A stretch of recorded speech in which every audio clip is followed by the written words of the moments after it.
제가 목양의 시간들이 더해질수록 이렇게 자신 있게 말할 수 있는 게 점점 줄어든 것 같아요.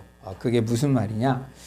내가 뭐 하나님을 막 안다고 이야기하는 것도 참 그 이야기하는 게 하나님을 아무것도 모릅니다라고 말하는 것, 그것 아닐까? 뭔가 안다고 말하는 게 모른다고 말하는 것을 이렇게 막 부끄러운 줄도 모르고 얘기하는 게 아닐까?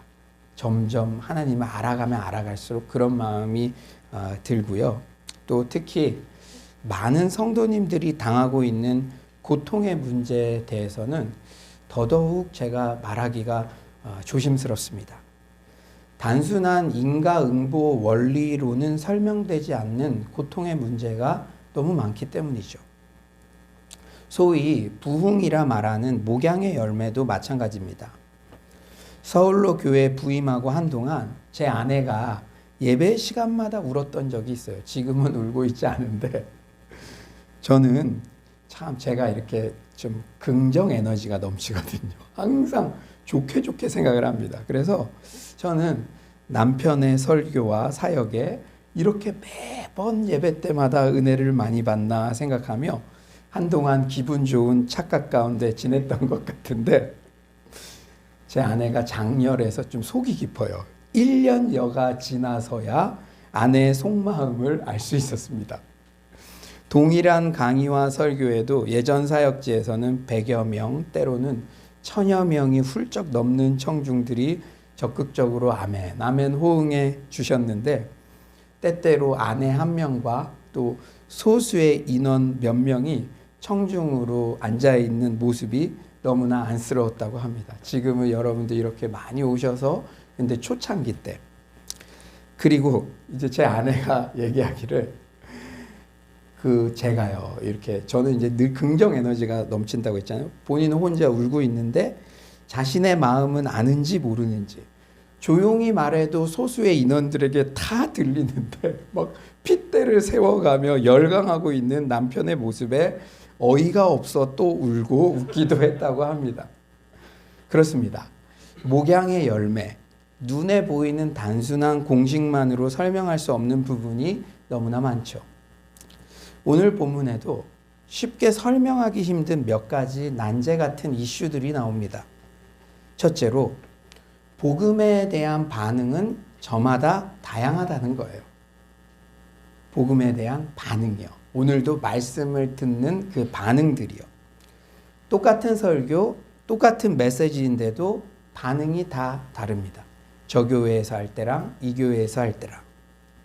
오늘 본문은 바울과 바나바 일행의 비시디아 안디옥 설교 사역 이후의 반응을 소개하고 있어요.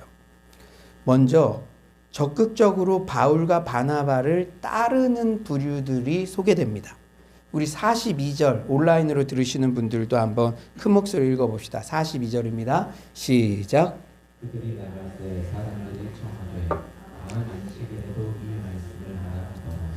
다음 안식일에도 말씀을 전해줄 것을 부탁하고 있어요. 제가 지난 4년 동안 강의 사역 정말 꾸준히 해왔는데 사실 강의 사역을 할 때도 빈말이라도 아이고 끝나는 게 아쉬워요. 다음 강의할 때 꼭 신청하고 싶어요. 그리고 실제 꾸준히 강의 때마다 변함없이 신청해 주시는 분들이 참 제일 고맙습니다. 우리가 수련회 때나 예배 때 은혜 받고 나면 어떤 현상이 일어나죠? 자리를 잘 뜨지 않아요. 우리가 주일 예배 때도 그렇고요. 금요철야 때도 그렇고 은혜가 막 임하고 그럴 때는요. 그냥 이렇게 여기 있다가 이렇게 얘기도 하고 그렇습니다. 그런데 지금 본문이 그런 상황이에요. 43절에 이렇게 말씀하시죠. 회당의 모임이 끝난 후에 유대인과 유대교에 입교한 경건한 사람들이 많이 바울과 바나바를 따르니 두 사도가 더불어 말하고 항상 하나님의 은혜 가운데 있으라 권하니라. 모임이 끝나고도 바울과 바나바를 막 따라가서 추가 질문을 하고 다음 주에도 또 말씀해 주세요. 이렇게 신앙적인 교훈을 또 받기도 합니다. 그리고 다음 모임은요. 입소문이 나서 더더욱 부흥했어요. 누가 좋은 소문을 주변 이웃들에게 전했겠습니까? 여러분들이 여러분의 가족들, 친구들에게 우리 교회 한번 말씀 한번 들어보세요. 강의 한번 들어보세요. 44절 한번 우리 다 같이 한번 읽어볼까요? 44절입니다. 시작. 그 다 마치기를 온 시민이 거의 다 하나님의 말씀을 듣고자 하여 모입니다. 온 시민이 거의 다 말씀을 듣고자 모였습니다. 할렐루야. 그런데 여러분, 이런 청중들만 있으면 얼마나 전도하고 목양하는데 신이 나겠습니까? 그런데 불편한 진실, 두 번째 부류가 오늘 또 소개가 되어요. 두 번째 부류는요, 바울과 바나바에게 호의적이지 않습니다. 단순히 싫어하는 정도가 아니라 막 비방을 해요. 45절, 유대인들이 그 무리를 보고 시기가 가득하여 바울이 말한 것을 반박하고 비방하거늘. 몇몇 유대인들은 시기가 가득했어요. 그럼 본인 그냥 시기심 있으면 괜찮은데 사람들에게 야 바울 말하는 거 저거 틀렸다. 막 이러면서 비방하고 야 너도 듣지 마. 본인만 안 들으면 되는데 막 주변 사람들 소방수가 돼서는 안 돼요. 자꾸 불을 꺼버리면 안 돼요. 사람들 새 가지고 와서 막 은혜 받고 싶어하고 강의 듣고 싶어 하는데 지금 몇몇 유대인들이 시기가 가득했대요. 그래서 바울이 말한 것을 반박하고 비방하기까지 합니다. 근데 여러분 왜 시기가 났겠습니까? 왜 이들에게 시기가 났겠습니까? 당시 회당에 있는 보수적인 유대인들에게 바울의 이신칭의 복음은 못마땅했던 것이죠. 지옥의 불쏘시개 정도로 여겨지던 이방인들도 다른 조건 없이 예수를 믿기만 하면 구원받을 수 있다는 사실, 자신들의 형제가 될 수 있다는 사실이 불쾌했겠죠. 그리고 이런 이단 사설 같은 메시지에 사람들이 반응하며 호응하고 급기야 온 시민이 거의 다 모여들고 있으니 시기심이 발동한 겁니다. 예전에는 회당에서 자기 설교 듣던 사람들이 이제 온 시민이 거의 다 저쪽으로 딱 쏠리니까 시기심이. 여러분 그러니까 이 초대교회 이때 사람들 다른 사람들이 아니에요. 우리도 이렇게 새초롬하게 앉아있지만 우리 안에도 막 그런 같지도 않은 시기심이 막 오니까 야 우연아 너 지금 예수 믿은 지 얼마나 됐는데 너 그러니 그러면서 마음 관리하고 기도하고 그러잖아요. 이 사람들도 그랬어요. 그리고 또 한 가지 중요한 사실은 잠재적 교인인 유대교에 입교한 경건한 사람들을 기독교에 빼앗길 가능성이 점점 높아지니까 더욱 그랬습니다. 여러분 우리 새가족들이 막 찾아오잖아요. 그런데 이렇게 열심히 목양하고 있는데 이 새가족들이 다 다른 교회로 다 옮겨져 갔어. 그러면 열심히 목양했던 사람들이 그런 마음 안 들겠습니까? 여기서 유대교에 관심이 있는 경건한 사람들이 어떤 사람들이지만요. 비록 이방인이지만 유일신 하나님의 탁월한 성품, 도덕성 등에 호의적이어서 유대교에 관심을 가졌으나 아직 할례는 받지 않은 그런 무리들이었어요. 그들에게는 할례라는 고통스러운 유대교 입교 과정을 거치지 않고도 예수를 믿기만 하면 하나님 나라의 백성이 될 수 있다는 바울의 이신칭의 교리는 복음 중에 복음이었죠. 실제 역사적 자료를 보면 유대교에 입교한 많은 경건한 사람들이 유대교에서 기독교로 많이 유입되었습니다. 이렇게 배경들을 살펴보면 시기심이 발동한 이유들을 이해할 만해요. 결국 이들의 반대로 인해서 바울과 바나바 일행은 쫓겨나기까지 합니다. 우리 50절 한번 다 같이 읽어볼까요? 50절입니다. 시작. 유대인들이 경건한 비불경들과 불신의 유력자들을 선동하여 바울과 바나바를 박해하게 하여 그 지역에서 쫓아내니. 여러분 우리가 복음을 전할 때도 목양을 할 때도 다양한 반응들이 있다는 사실을 수용해야 돼요. 모든 사람이 나에게 호응할 수는 없죠. 그러므로 열매는 하나님께 맡겨야 합니다. 물론 자신이 나태하게 해놓고 결과는 하나님께 맡깁니다. 그래서는 안 되지만 과정 가운데 최선을 다했다면 반응과 결과는 하나님께 맡겨야 합니다. 최근 제가 읽고 있는 책이 있어요. 세계에서 가장 영향력 있는 마케팅의 구루라고 불리는 세스 고딘이 쓴 더 프랙티스라는 책을 읽고 있어요. 그는 지치지 않고 창의적인 작업을 이어나갈 수 있는 원동력 그리고 마침내 결과물을 손에 쥘 수 있도록 복돋아 주는 것은 프랙티스, 즉 꾸준한 연습이라고 말합니다. 그러면서 당신이 규칙적으로 행하는 프랙티스가 당신을 최고의 경지로 이끌어준다고 강조해요. 그 아티클 중에 슬럼프는 없다. 하다 보면 하고 싶다라는 글이 있는데 여러분 한번 잘 들어보세요. 미국 화가 애비 라이언은 자리에 앉아 그림을 그린다.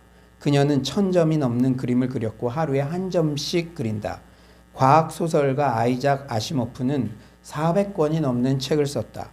어떻게 그렇게 많은 책을 쓸 수 있었을까? 아이작 아시모프는 매일 아침 수동 타자기 앞에 앉아 타자기를 쳤다. 그게 그의 일이었다. 아이작 아시모프가 만든 로봇과 그 외 등장인물이 나오는 이야기는 타자 치는 일에 따라온 보너스였다. 그는 영감을 받지 않은 날에도 타자기를 쳤다. 그러다 보면 글이 써졌고 영감을 얻게 되었다. 저는 이 문구가 그는 감동이 막 없고 정말로 피곤하고 그런 날에도 설교를 썼다. 매일 한 편씩 써야 되니까. 그러다 보면 설교가 써졌고 영감을 얻게 되었다. 글은 쓰고 싶어서 쓰는 게 아니다. 쓰다 보면 쓰고 싶어진다. 장길상 같은 그런 대표적 소설을 쓴 한국의 소설가가 있죠. 우리 황석영 씨. 황석영 씨가 글을 되게 잘 쓰니까 후배가 어떻게 하면 글을 잘 써요? 이렇게 질문을 했대요. 그때 황석영 씨가 해준 대답이 너무나 유명하죠. 죄송합니다. 그때 뭐라고 대답을 했냐? 글을 어떻게 그렇게 잘 써요? 그랬더니 글은 펜으로 씁니다. 그러니까 이 후배가 그래도 알려주세요. 비결을 알려주세요. 그랬더니 그래요? 글은 펜으로 쓰는데 왼쪽에서 오른쪽으로 씁니다. 제가 그래서 이 황석영 작가가 후배에게 대답해 준 것을 그대로 제가 옮겨와 봤습니다. 잘 들어보세요. 작가로 살려면 어떻게든 써야만 해. 작가로 사는 시간이 흐르면 쓰는 것도 자연스럽게 나아질 것 같지만 전혀 아니야. 잔머리 굴려봐도 소용없어. 다른 방법도 없고 글은 왼쪽에서 오른쪽으로 위에서 아래로 천하의 잘난 작가 누구라도 앉아서 엉덩이로 쓰는 거야. 저에게는 이렇게 적용되더라고요. 목회자로 계속 살아가기 위해서는 예배, 말씀, 기도 그 자리에 충실하게 있는 것밖에 없어. 기도는 엉덩이로 드리는 거룩한 노동이야. 사랑하는 여러분, 우리는 결과까지 책임지려 하면 포기하기 쉽습니다. 사람들 반응에 일희일비하고 왜 잘 따라오는 사람들 보고 가야지 안 따라오는 사람들 계속 생각하면서 이건 목회뿐 아니라 여러분의 사업체나 경영에 있어서도요. 우리가 결과까지 책임지려 하면 포기하기 쉬운데 하지만 과정에 충실하면 포기하지 않습니다. 전도도 마찬가지죠. 우리가 해야 할 일은 전하는 데까지입니다. 제가 최근 참으로 감동이 되는 것은 우리 성도님들이 매주 지속적으로 80여 취약계층 가정에 사랑을 흘려보내고 있다는 거예요. 아마 오늘도 가실 것 같아요. 제가 매주 그 사진 볼 때마다 감동을 받습니다. 이게 어떻게 이루어졌죠? 우리 1기 3겹줄 전도학교 이후에 1기 리더들이 기도하는 가운데 80여 가정이 열린 거잖아요. 근데 너무나 놀라운 것은 우리 2기 3겹줄 리더들 전도 훈련할 때 우리가 장애인 부모님들을 위해서 기도했어요. 그런데 강사로 오시는 김혜랑 성도님이 장애인들 부모님들을 케어하고 있습니다. 하나님께서 이렇게 착한 마음만 먹어도 하나님께서 그 과정 가운데 영광 받으시고 연결시켜 주시는 줄 믿습니다. 우리가 80여 가정에 매주 끊임없이 이렇게 사랑을 전하니까 반응이 있던 없던 때를 얻든지 못 얻든지 문고리에 과일도 걸어놓고 혼이불도 걸어놓고 하니 이제 호의적으로 반응하는 가정들이 하나둘 생기고 접촉점이 점점 형성되고 있습니다. 하나님께서 하나님의 때에 가장 적합하게 열매 맺게 해주실 줄 믿습니다. 두 번째로 우리가 살펴봐야 될 이슈는요. 우리가 정주의 은혜를 사모하며 인내하는 것이 기본 태도이지만 사역지를 이동해야 할 때도 있다는 거죠. 여러분 지금 어떤 이동이나 직장을 옮긴다든지 뭐 그런 변화를 위해서 기도하시는 분들이 있다면 이것을 잘 들으십시오. 최근 소비주의 영성의 폐해, 즉 자신의 이해득실에 따라서 교회를 너무나 쉽게 이동하는 현상들을 우려하는 목소리들이 강하지만, 그렇다고 내가 이 개척교회를, 선교지를, 농어촌교회를 몇십 년이나 섬겼다라는 사실이 결코 공로가 될 수는 없습니다. 사실 목회자분들 중에도 선교지에 있다가 큰 교회로 부임하는 등 사역지의 이동 소식이 들릴 때가 있죠. 그럴 때 어떤 분들은 꼭 힘든 곳, 작은 곳, 그런 곳에 있는 것만이 거룩한 것이며 더 성경적인 것이라고 주장하기도 합니다. 그렇다면 오늘 바울과 바나바의 사례는 어떻게 설명할 수 있을까요? 46절 다 같이 한번 읽어볼까요? 46절입니다. 시작. 바울과 바나바가 담대히 말하여 이르되 하나님의 말씀을 마땅히 먼저 너희에게 전할 것이거든 너희가 그것을 버리고 영생을 얻기에 합당하지 않은 자로 자청하기로 우리가 이방인에게로 향하노라. 바울과 바나바는 지금 주 사역 대상을 바꾸고 있죠. 사역지를 옮기고 있죠. 유대인에게서 이방인으로 바꾸었어요. 그런데 이 결정은 단순히 자신들의 편의를 위한 게 아니었습니다. 47절에 보니 주께서 이같이 우리에게 명하시되 내가 너를 이방의 빛으로 삼아 너로 땅끝까지 구원하게 하리라 하셨느니라. 명하시되. 바울이 노력을 했죠. 바나바가 노력을 했죠. 유대인들을 사랑 안 한 게 아니에요. 그런데 받아들이질 않아요. 환경에 인도하심이 있었죠. 그리고 자신들에게 맡겨진 사명에 충실한 결정이었습니다. 하나님의 인도하심이 있었다는 것이에요. 그 사역 대상을 바꾸는 거에도. 사랑하는 여러분, 전도 방법에도 고구마 전도법이 있죠. 우리는 비둘기같이 순결하고 또한 뱀처럼 지혜로워야 합니다. 계속적으로 복음을 거부하는 사람 때문에. 여러분 직장에 이 직원들 있잖아요. 그 직원들 중에도 계속적으로 말 안 듣는 직원들 때문에 우리의 온갖 정력과 감정과 시간 다 소모하지 마세요. 계속적으로 복음을 거부하는 사람 때문에 모든 시간과 정력을 다 낭비하는 게 아니라 하나님께서 반드시 예비해 주신 준비된 사람들이 있다는 믿음으로 복음을 받아들일 준비가 되어 있는 사람들에게 우선 전해야 합니다. 우리 삼겹줄 전도학교에서도 평화의 사람, 우리가 점수도 매겨봤어요. 우리 주변에 있는 사람들 중에 복음을 필요로 하는 자, 즉 복음의 수용성이 높은 사람들에게 전략적으로 우선 접근해야 합니다. 그런데 여러분 놓치지 말아야 될 게 있어요. 그런데 우리는 교회를 옮기는 일, 사역지를 옮기는 일, 직장을 옮기는 일, 여러 변화를 꿈꾸는 일 등에 있어 동기의 순수성을 늘 점검해 보아야 한다는 것이죠. 정말 바울과 바나바처럼 더 많은 영혼들에게 효율적으로 전도하기 위함인지, 아니면 교묘하게 거룩한 동기로 포장한 채 좀 더 매력적으로 보이는 환경과 회중에게로 향하는 것인지는 하나님과 나만이 알겠죠. 그러므로 어떤 변화와 이동하라는 확실한 사인이 있기 전에는 현재의 상황에 충실하라는 권고를 우리 스스로에게 늘 해야 합니다. 유진 피터슨 목사님은 목회자의 소명이라는 책에서 이런 글을 남겼어요. 그런데 이것은 비단 목회자뿐 아니라 여러분들이 어떤 이동이나 변화를 기도할 때, 그리고 여러분들 스스로의 소명을 점검할 때 늘 되새겨 봐야 할 아티클입니다. 잘 들어보세요. 다른 회중을 찾고 다른 회중의 부름을 받아들이는 것 자체가 나쁘거나 무책임하고 비겁한 회피는 아니다. 하나님은 우리를 다른 임무로 새로운 장소로 부르신다. 한 장소에서 머무는 것만이 성경적 목표는 아니다. 하나님의 백성과 그들의 목사는 상당히 많이 이동한다. 우선 우르에서 가나안으로, 가나안에서 신의 광야로, 신의 광야에서 가데스로 이동한다. 그 다음에는 바벨론에 갔다가 돌아온다. 갈릴리와 예루살렘을 오간다. 안디옥으로 올라가서 아테네로 넘어갔다가 로마로 건너간다. 그 다음에는 세계 곳곳으로 나간다. 죄 때문이든 신경증 때문이든 변화 때문이든 목사와 회중이 함께 있는 것이 너무 힘들어서 목사가 다른 회중에게 옮겨야만 하는 때가 많다.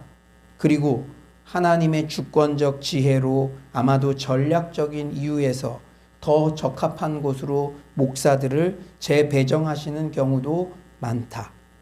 그런 상황에서 목사가 헌신된 신실함을 앞세워 지금 있는 곳에 머물겠다고 완강하게 고집을 부리면 무참하게도 그리스도의 몸에 쓸데없는 상처를 입히게 된다.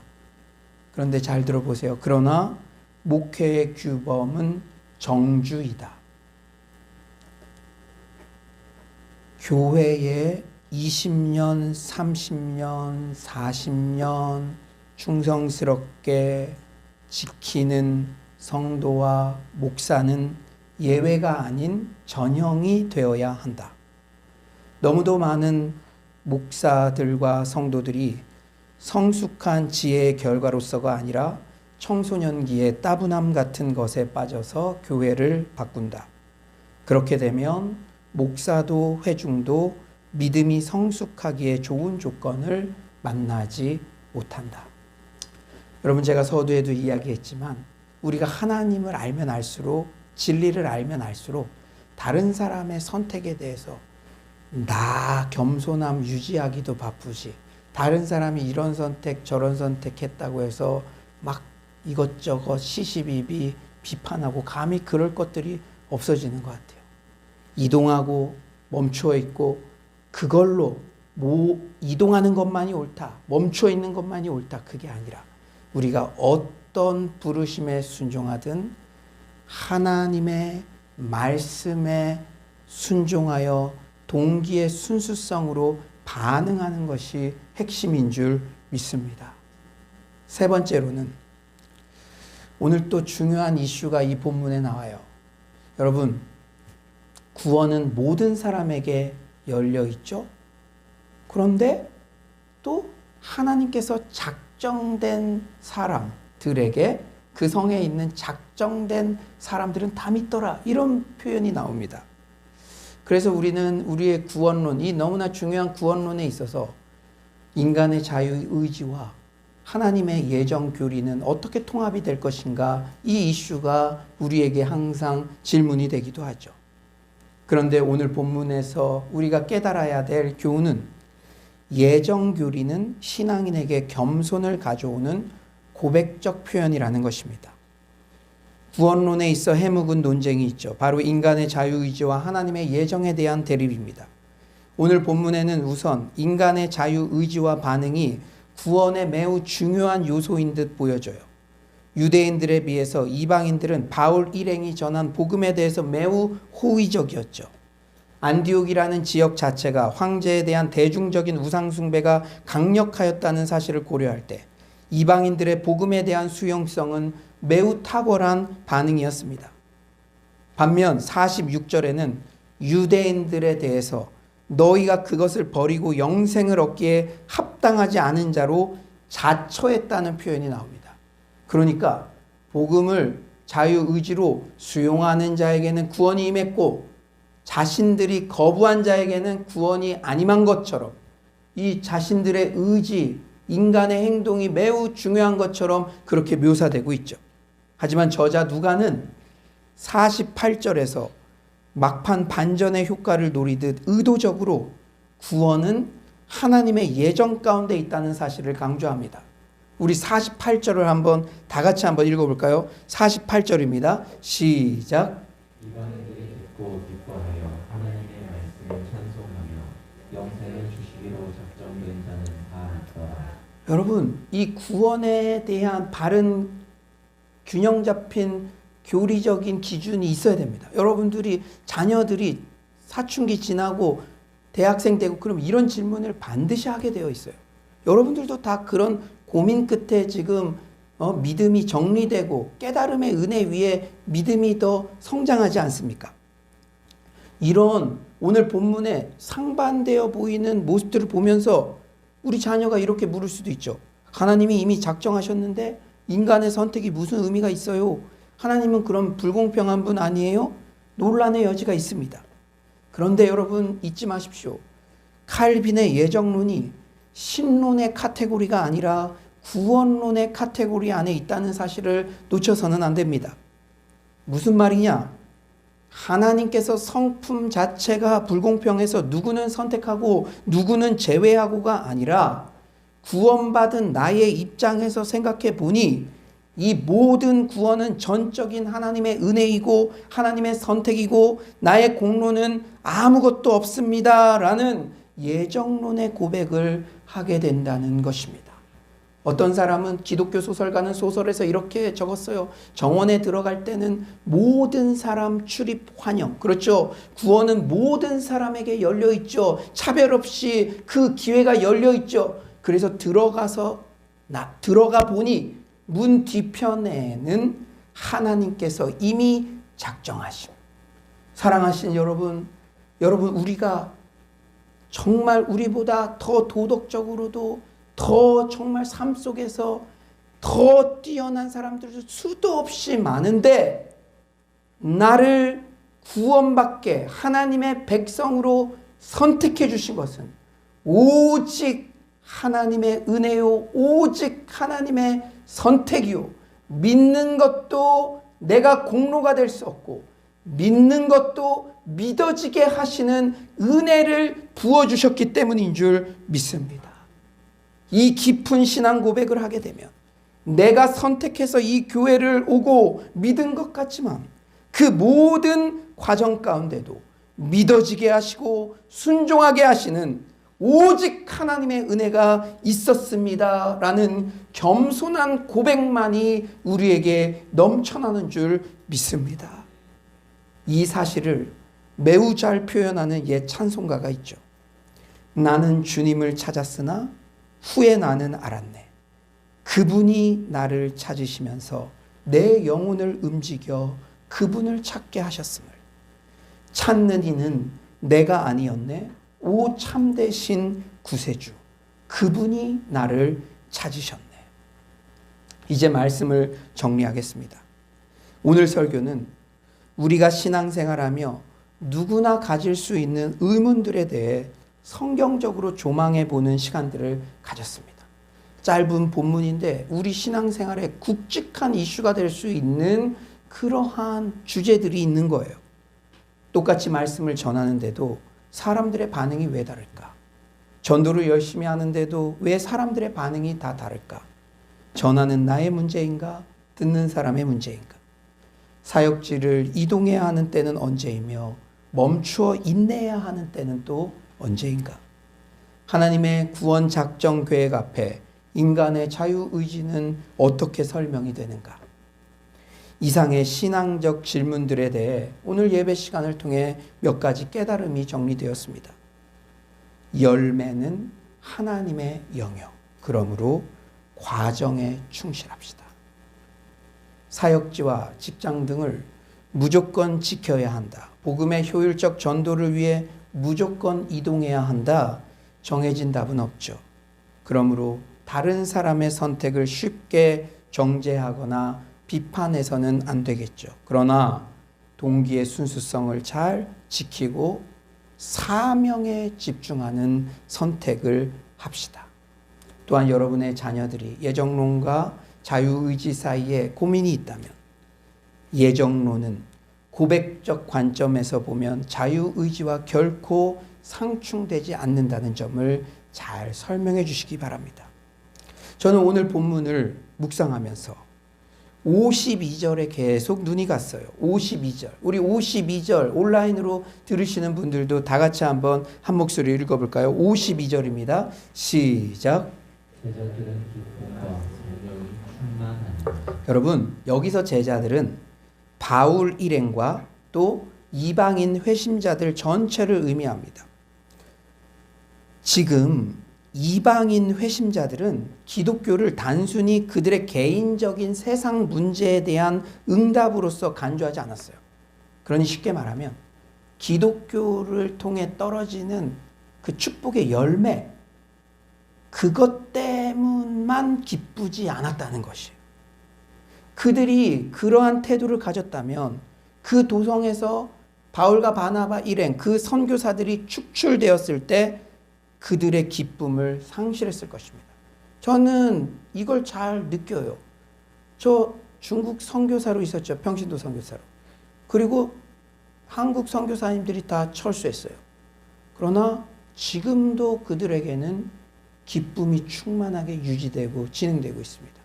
물론 병든 자가 치유받고 경제적으로 해결되고 관계가 해결되고 동성애에 있던 애들이 이제 바르게 성적 그런 입장을 취함으로써 결혼까지 한 애도 있어요. 그런 열매들이 있었습니다. 그러나 그들은 열매에만 집중해서 그들의 신앙을 가지지 않았다는 거예요. 이들이 선교사 일행이 축출됐어도 계속적으로 기쁨이 충만한 이유는 무엇입니까? 지난주 우리가 들었던 그 본문, 복음 중심적 메시지, 복음 중심적 설교에 있었습니다. 사랑하는 여러분, 제가 1부 때 우리 사역자들에게도 이야기했어요. 아이들에게 밥을 사주고 치킨을 사주고 뭘 제공하고 그것은 다 접촉점이다. 그들을 변화시키고 환경에 상관없이 그들에게 계속 기쁨이 유지되게 하는 비결은 내 주 예수 그리스도의 십자가 죽음과 부활, 그 복음밖에 없는 줄 믿습니다. 여러분, 어떤 상황에서도 이 복음의 능력, 이 복음의 진리를 끝까지 붙잡으시는 여러분 되시길 간절히 축원합니다. 사랑하는 여러분, 이 이방인 회심자들, 그들은 기독교를 하나님의 진리로 간주했고 그 팀이 떠난 후에도 기뻐할 수 있었습니다. 설교를 통해 복음의 내용을 이해하고 복음이 내면화되었기 때문에 기쁨이 유지되었죠. 사람들이 그리스도에게 나올 때, 초신자일 때는 우선 어떤 필요가 충족되기를 바라서입니다. 그러나 우리는 그리스도의 장성한 분량까지 자라나야 되죠. 계속 필요가 충족되기 위해서 내 자녀가 좀 이렇게 되고 그것 때문만 와서는 기쁨이 유지될 수가 없습니다. 여러분, 오늘 중요한 진리의 말씀. 왜 내가 다람쥐 쳇바퀴 돌듯이 복음에서 오는, 그 진리에서 오는 기쁨만이 영원한 것이고 환경에 상관없이 계속되는 줄 믿습니다. 사랑하는 여러분, 여러분의 자녀들 그리고 새가족들이 그리스도에게 나올 때 우선 어떤 필요가 충족되기를 바라서나 그들이 복음이 진리라는 것을 믿게 되기 때문에 계속 그곳에 머물게 됩니다. 여러분들이 사랑방 모임을 할 때나 가정 예배를 드릴 때나 자녀들을 교육할 때도 이 핵심을 잊지 마시기 바랍니다. 오늘 설교도 이렇게 말씀이 깨달아지는 기쁨에서 오는 은혜를 맛보시기를 소망합니다. 아무쪼록 신앙생활 할수록 복음이 더 잘 이해되는 기쁨, 깨달아지는 기쁨, 환경에 상관없는 그 기쁨을 소유하는 서울로의 모든 성도님들 되시기를 간절히 축원합니다.